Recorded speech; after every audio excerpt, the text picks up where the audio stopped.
Dear Miss Brookback, dear classmates, today I'm going to talk about the book that we had to read. As you all know, I chose Five Nights at Freddy's The Silver Eyes by Scott Cawthon and Kira Reed Risley.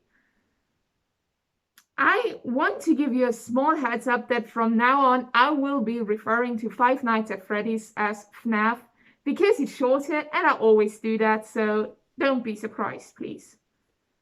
But what exactly am I going to talk about? Well, I'm going to talk about the authors, then I'm going to give you a bit of context about FNAF in general, even though you don't necessarily need it because it could be a standalone read, but I just think it's better, so I'm going to do that because it's my video. Then I'm going to talk about the book, obviously, and what happens in it.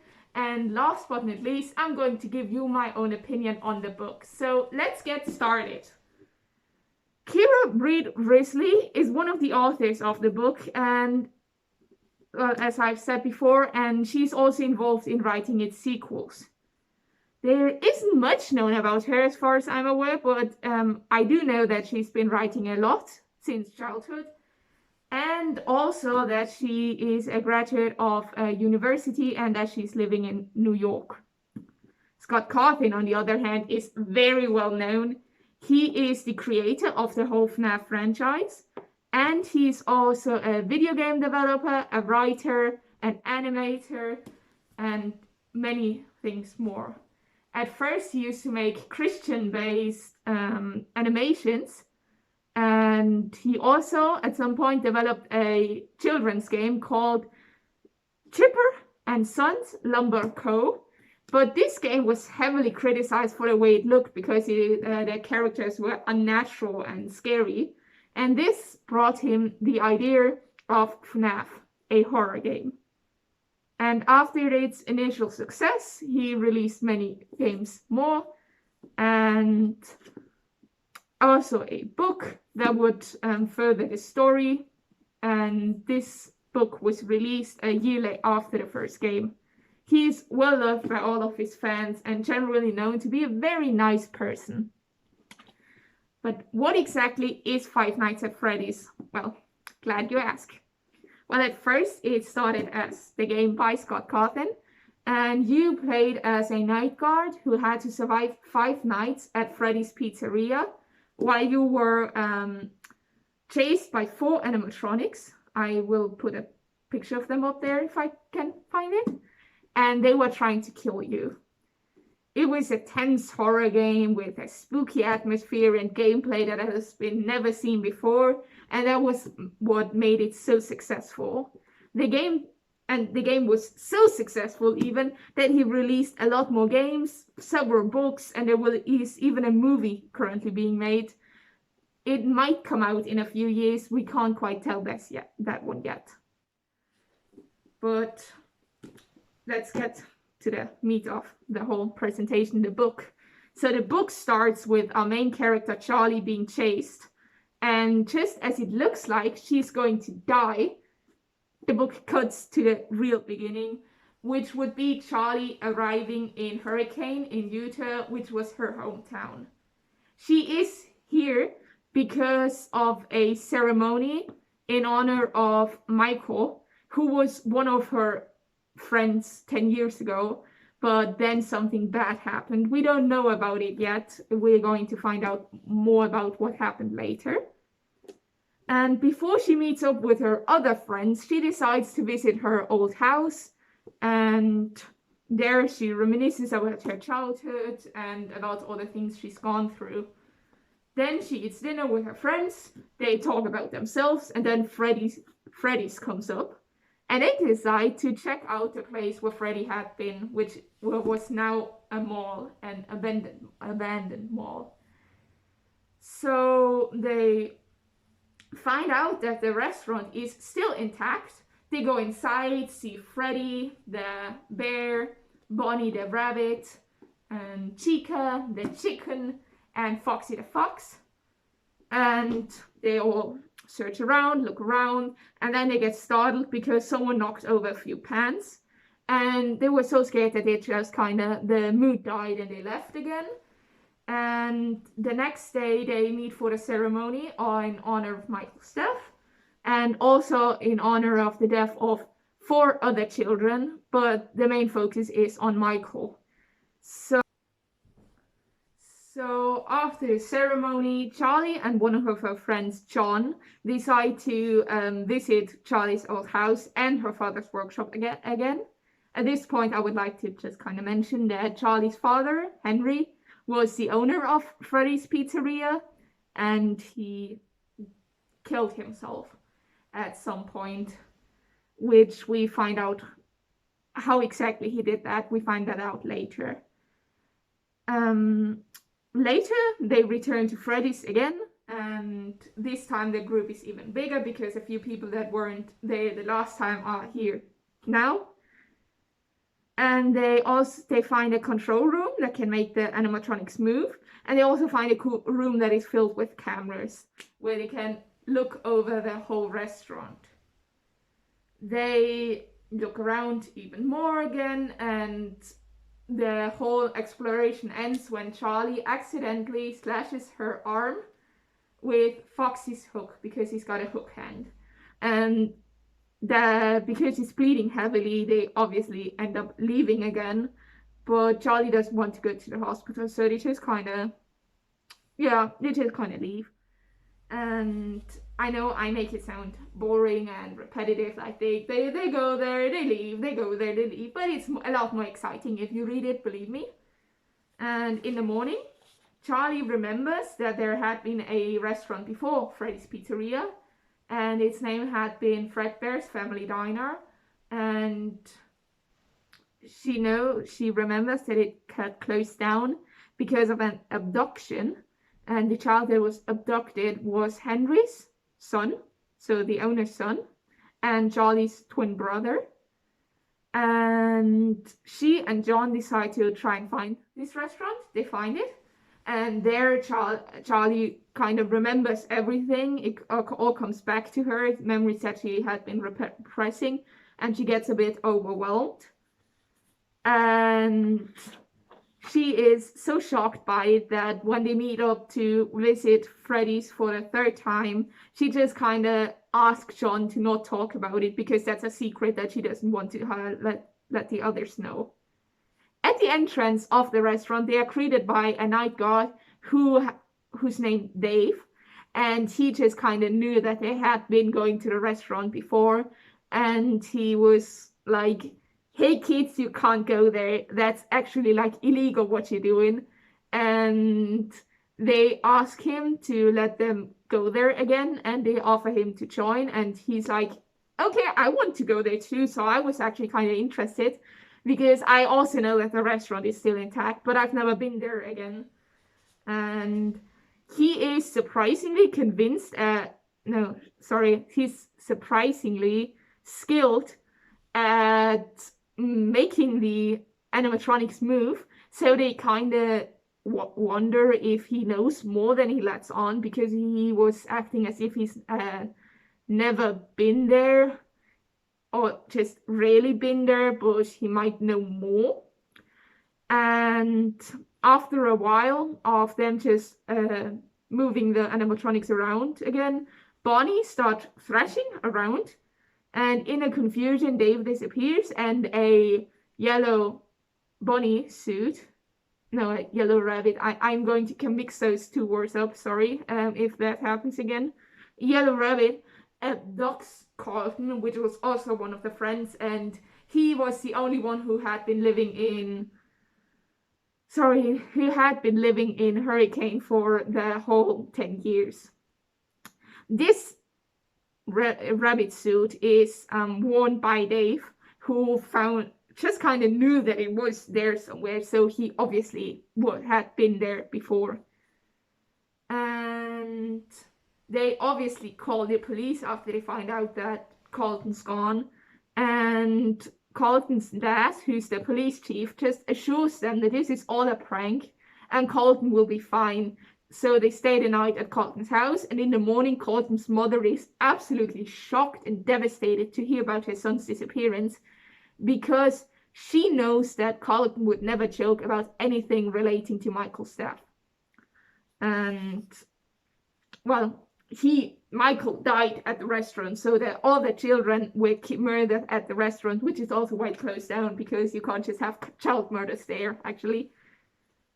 And one of the policemen who was sent to check out the restaurant and try to find out if Carlton's there gets murdered by Dave wearing the bunny suit. And meanwhile, that happens, Charlie and John try to find out more about the whole history of the two restaurants. And we also get the flashback to Henry's death. And then they find out that the Yellow Rabbit, which wasn't a part of Freddy's Pizzeria, was part of Fredbear's Family Diner, so those two restaurants are connected. And the suit had been worn by the second owner of the restaurant, but before they can find out who that was, they get interrupted because one of the friends' little brother left and just kind of disappeared. But they all can guess where he went because he was convinced that he knew who took Carlton, and he wanted to find him again. So just a small cut, how's Carlton even? Like, we don't know about him, so I'm just going to tell you he is currently stuffed into a weird suit, and Dave just kind of appears and tells him, like, yo, if you move, you're gonna die, like, gruesomely. I would not move if I was you, because you are not in a normal costume, but you're actually in a, well, animatronic suit where the skeleton of the animatronic can be just kind of opened and put to the side, and a human can get inside that, and the whole skeleton is kept in place by some locks, spring locks, and if you unlock them, the whole skeleton will just go and crush you, and like everything, like your organs, your bones, everything will be crushed, and you will basically get impaled by a whole skeleton, so you will die very, very painfully. And Dave can describe this in such excruciating details that Carlton just kind of realizes that Dave might just have put all the kids into those suits and just off them. And that it was, of course, it's hard to hear that. And Charlie and company, meanwhile, meet up at Freddy's again because they want to save the kid and also Carlton if they can find him. And that's why they break into Freddy's another time. They need to use the roof this time because the door was locked shut and welded shut, so they couldn't get inside. And this is simply a one-way ticket in, so they can't get out of the way they got in because now, well, it's impossible for them. That's all you need to know. And they start looking for Carlton because they find the kid pretty soon. And Carlton, meanwhile, meets a ghostly golden bear spirit costume who was inhabited by Michael's spirit. So Michael basically lives on in the whole restaurant. While they are looking around the place, the animatronics come to life, which means that they are not only being hunted by a deranged serial killer who may or may not be there. He's obviously there, but they can't tell for certain yet. But now they're also hunted by animatronics who just kind of seem to want to kill them, which is very reminiscent of the games. So that's the whole link there. Charlie manages to find Carlton and get him out of the costume without him dying, which is good. And Dave comes back and just wants to see if Carlton is already dead, and there he gets knocked out by Charlie. They leave, meet up with the whole gang again, and they try to get out, but some hijinks ensue, and they decide to question Dave as to what the hell is even going on. And he admits that the animatronics are possessed by the spirits of the murdered children, and they can't remember who killed them exactly, because they don't remember that anymore, but they want to find the murderer, and that is why they try to kill everyone who's there, because they're just angry little spirits. And everyone who looks like an adult is a bad person to them.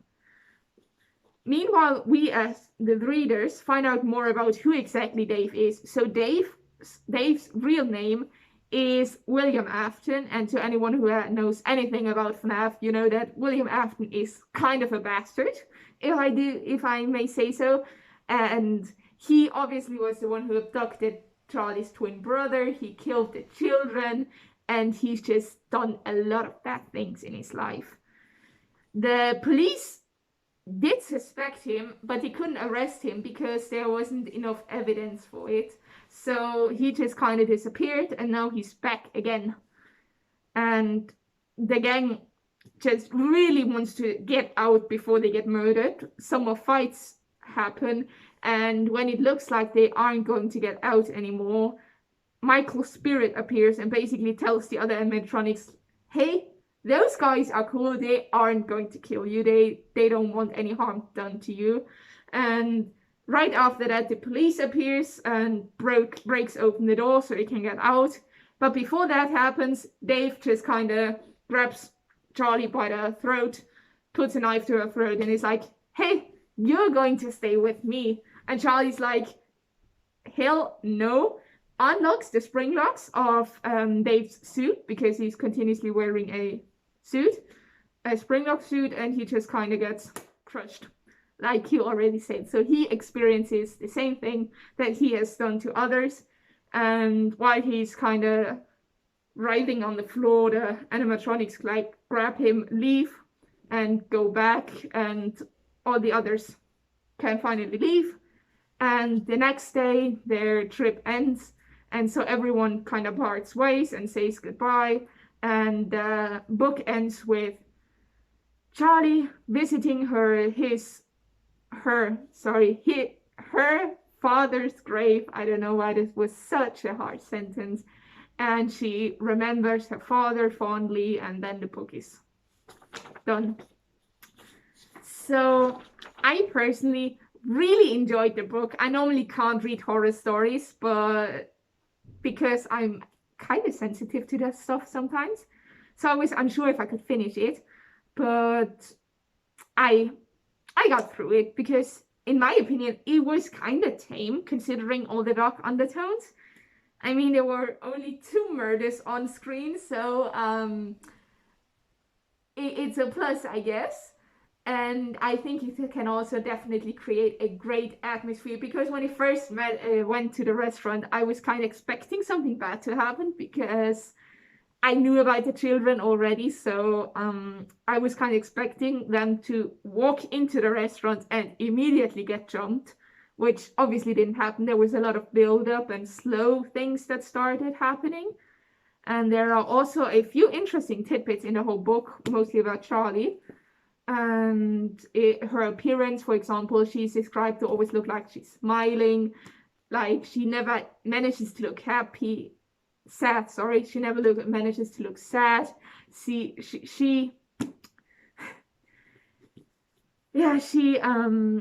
has some weird memory issues. There are some closets in her house, like 3 different closets. And as far as I'm aware, I have not read the second book yet, but I intend to. But there are like things that will play a big part later on.